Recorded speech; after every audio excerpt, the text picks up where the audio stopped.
होते हैं जो टू साइडेड के साथ भी जी रहे होते हैं, अच्छा खासा रिलेशनशिप भी होता है। इसके पीछे भी कोई कहानी है पुराने जन्म की, जिस चीज को पहले लोग प्लस पॉइंट नहीं कहते थे लेकिन अब प्लस पॉइंट कहने लग गए हैं। आबादी प्लस पॉइंट बनती जा रही है इसीलिए, क्योंकि अगर कोई खरीदने वाला ही नहीं होगा तो बेचेंगे कहाँ ये।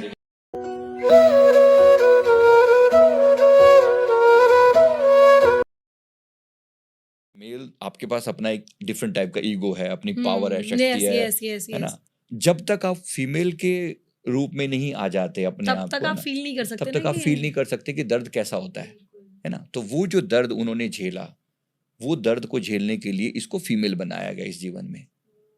राइट। जब तक आप ये इनसाइड स्टोरी ना जानो, सोचो, है ना, तब तक आप सिर्फ दोष ही दोगे भगवान को, हे प्रभु मैंने ऐसा क्या किया। अब भगवान भी बैठ के सोचेगा भाई मैंने तो कुछ भी नहीं किया, ऐसा करने करके तुम भूल जाते हो। ठीक है, ये अब देखो कितना बुरा कर्म किया एक एक व्यक्ति। अब ये वही लोग उसके जीवन में आ रहे हैं कहीं ना कहीं, वही लड़कियां, वही अलग अलग रूपों में मेल बन बन के किसी ना किसी फॉर्म में आ रहे हैं, और वो चीट करते हैं, उसी तरीके से उसको यूज करते हैं और निकल लेते हैं। बड़ा दुख होता है।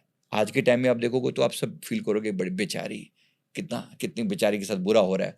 पर ये खाली बेचारी इतनी नहीं है ना, बेचारी का दूसरा पार्ट भी है, बेचारा। हाँ, बेचारा वाला पार्ट भी है। कई बेचारियों के दिल तोड़े। हाँ, तो वो जानना जरूरी है। जब तक आप वो वाला पार्ट नहीं देख लेते तब तक हमेशा आप फीचर फिल्म की एक स्टोरी देखते हो ना, दूसरा पार्ट भी देखना जरूरी है। तो सर इस चीज से बाहर निकलने का कोई ऑप्शन नहीं होता कि कोई क्षमा ऐसी? डेफिनेटली क्षमा है। मतलब कम से कम पहली बात तो देखो रियलाइजेशन करना। तो जैसे ही आप अपना पास्ट जानते हो तो पहली चीज क्या घटित होती है, आपके अंदर रिस्पॉन्सिबिलिटी का भाव आता है। अभी तक क्या था, कंप्लेन मोड था, सब बुरे हैं, सब बुरे हैं, सब मेरे साथ चीट करते हैं, जीवन धोखा देते हैं, भगवान बहुत बुरा है, ये बहुत बुरे हैं, सब सारा समाज बहुत बुरा है। वो क्या कर रही है, वो लेडी सबको दोष दे रही है। जैसे ही उसने अपना पास्ट देखा, उसको पहली बार पता लगा कि दोष मेरा है ना, वो रियलाइज करना शुरू कर रही है वहां से, गिल्ट जो है, तो वहां से बदलाव शुरू होता है। तो realisation is the first thing, है ना। सेकेंडली, अब उसके बाद माफी प्रार्थना करे, अब प्रभु मेरे से गलती होगी, हे भगवान, हे परमात्मा, जो भी हुआ मेरे से गलती होगी, अब मैं हर रिश्ते को ठीक से निभाऊंगी, कोशिश करूंगी जो भी वो करे। तो एक तो है माफी प्रार्थना, दूसरी है परमात्मा के नाम का जाप। जैसे अभी आपने कहा कि कुछ दान वन, अब ऐसे कर्मों के लिए कुछ तो दान कहीं ना कहीं किसी ना किसी रूप में, शायद किसी गरीब बच्चे की शादी में कुछ हेल्प करे, शायद कुछ ना कुछ कहीं ना कहीं से रिलीफ मिले, तो प्रोविजन है। लेकिन पहली बात है रियलाइज करना कि गलती मेरी क्या है ना। इसी तरीके से कोई भी व्यक्ति किसी को तकलीफ दे रहा है, एक बंदे का मेरे पास वो आया पीलर करवाने के लिए, उसके पेट में तकलीफ रहती है, कहता पेट नहीं ठीक होता बचपन से, जब से वो पैदा हुआ है। कह रहा मेरी माँ बताती है कि मैं 2 साल की ऐसे 1-2 साल, जब भी मेरे पैदा होने के बाद ही मतलब मेरा पेट हमेशा खराब ही रहा है। सारे बढ़िया से बढ़िया डॉक्टर सब दिखा लिए लेकिन पेट खराब रहता है। हमने पिछला पन्ना पलट के देखा, यानी पास्ट लाइफ में जाकर देखा, मिलावटखोर था ये बंदा। मिलावट कर करके खाने में अलग अलग तरह के ना, चावल के अंदर वो मिला रहा है, कंकड़ पत्थर जो उसके बस में पड़ रहा है, अपना फायदा उठा लूं, अपना फायदा।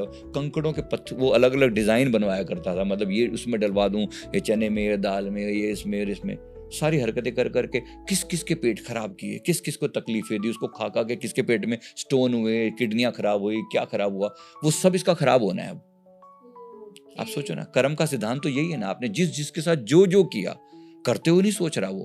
अब मिलावटखोर लोगों तक ये मैसेज पहुंचना चाहिए, है ना, गलती से जो लोग भी सुन रहे हैं, समझ रहे हैं, क्योंकि कहीं ना कहीं सब लोगों के साथ ये, तो ये मैसेज बहुत जरूरी है कि एक बार करा हुआ कर्म अगली बार ऐसा भुगतोगे तुम्हारी चीख निकल जाएंगी। मतलब बात जानना बहुत जरूरी है, बिना इसके समझ में नहीं आती ना। जब इंसान करता है तो क्या कर उठता है। तो बहुत एकदम उस समय तो पावर ऐसा लगता है ना कि पावर है आपके पास, आप कुछ भी कर सकते हो, पावर है, आप कुछ भी कर सकते हो। वो नेक्स्ट लाइफ का सोचते नहीं है ना, लोग जैसे करेंगे है ना, वो करते चले जा रहे हैं। हम सर, मैं हमेशा ये चीज सोचती हूँ कि जैसे आपने भी बताया कि हमारी पास्ट लाइफ की वजह से हमारी प्रेजेंट टाइम बहुत ज्यादा खराब हो सकती है, क्योंकि अगर आपने पास्ट में बहुत सारी चीजें की हूँ तो हमेशा ये सवाल उठ के आता है, जैसे मैं सोचती हूँ कि चलो ठीक है, मर जाऊंगी, कहानी खत्म हो जाएगी, नेक्स्ट लाइफ किसको पता है क्या कहानी है। तो एक्चुअल में मृत्यु है क्या? नहीं, मृत्यु का मतलब देखो, हमारा शरीर 5 तत्वों से मिलकर बना है। ये 5 तत्वों में 5 एलिमेंट होते हैं, पृथ्वी, जल, अग्नि, वायु, आकाश।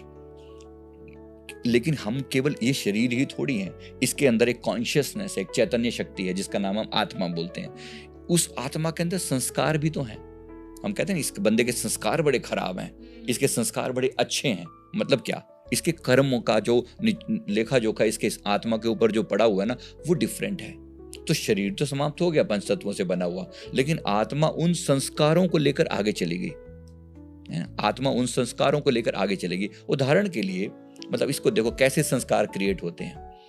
एक लड़की हमारे पास आई, उसने कहा कि मेरे घर के सारे लोग मेरे साथ, मेरे जो इन लॉज हैं, मुझे बहुत तंग करते हैं। जैसे हम सुनते हैं आजकल बड़े किस्से दहेज वगैरह के, ये भी और अन्य किस्से भी कई थे। तो इसने कहा कि मेरे को सब तंग करते हैं, अलग अलग तरीक़ों से मुझे टॉर्चर किया जाता है, मुझे बहुत दुखी किया जाता है। मैं अब तो डिवोर्स लेने वाली हूँ उनसे, बस मैं तो कैसे भी करके। मेरे को कहती कि भैया आप बताओ क्या, मैं तो डिवोर्स लेने के मूड में हूँ, अगले 1-2 महीने के अंदर मैं बस निकलने आया हूँ जैसे भी करके। मैंने कहा बहन आप एक बार सुन लो, जान लो कि हुआ क्या था, उसके बाद आपकी मर्जी है जो करना। हमने पीछे एक पलट के देखा, उसका पास्ट लाइफ देखा, तो ये पता चला कि अब इसने ये पिछले जीवन में एक लुटेरा थी।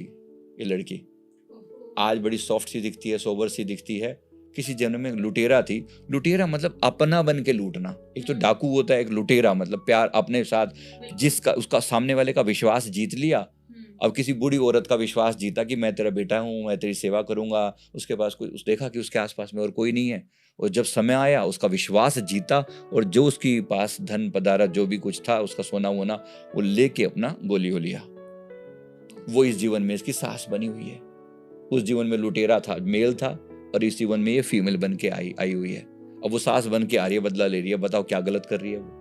अब देखो उसके मन में संस्कार कैसे पैदा होते हैं, कितना दर्द हुआ होगा उस लेडी को। इसने तो क्या किया, लूटा और भाग गया।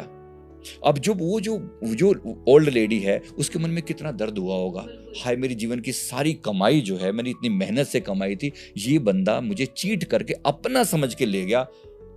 मेरी आत्मा कितनी दुखी होगी उसकी। ये इस आत्मा ने एक बॉन्डिंग क्रिएट कर दी। ये है कर्म। उस आत्मा के साथ ये कहीं भी जाएगा ना, ये पीछा नहीं छोड़ेगा इसका ये कर्म। अब इस जीवन में आते ही, अब देखो परमात्मा ने कैसा खेल किया। इसने कहा कि मेरे पास ऐसे ऐसे 25 रिश्ते आए थे, अब यहीं जाके क्यों बात अटकी। अब इसने और भी कईयों को ऐसे चीट किया, किसी का बॉयफ्रेंड बन के, किसी को मतलब ऐसा कि भाई तू अपना सोना वोना ले आ, और उसके साथ लेके उसको घर से भगा लाया। एक टाइम के बाद उसको चीट करके निकल लिया। फिर किसी और को चीट किया, अलग अलग भाई बन के चीट किया। ये सब इसके देवर, जेठ, देरानी, ससुर, पति, ये सब इसके बने पड़े हैं। ओके, वो कनेक्शन इसलिए बना क्योंकि उनको रिवेंज लेना था पिछले जन्म का। डेफिनेटली हाँ। तो वो एक रिवेंज मतलब एक तरीके से कार्मिक डोर बन गई है ना। जो मैंने गलत कर्म किया उसकी वजह से मेरे मन में कार्मिक डोर बन गई। अब ये आत्मा, आपने पूछा ना मृत्यु क्या है, अब मृत्यु हुई तो सही, ये भी मरा और वो भी मरा, लेकिन वो जो संस्कार थे, वो जो खुन्नस थी, वो खुन्नस जो है वो अंदर ही लेके निकल गई। ये भी निकल गया, वो भी निकल गया। अब ये परमात्मा का खेल है कि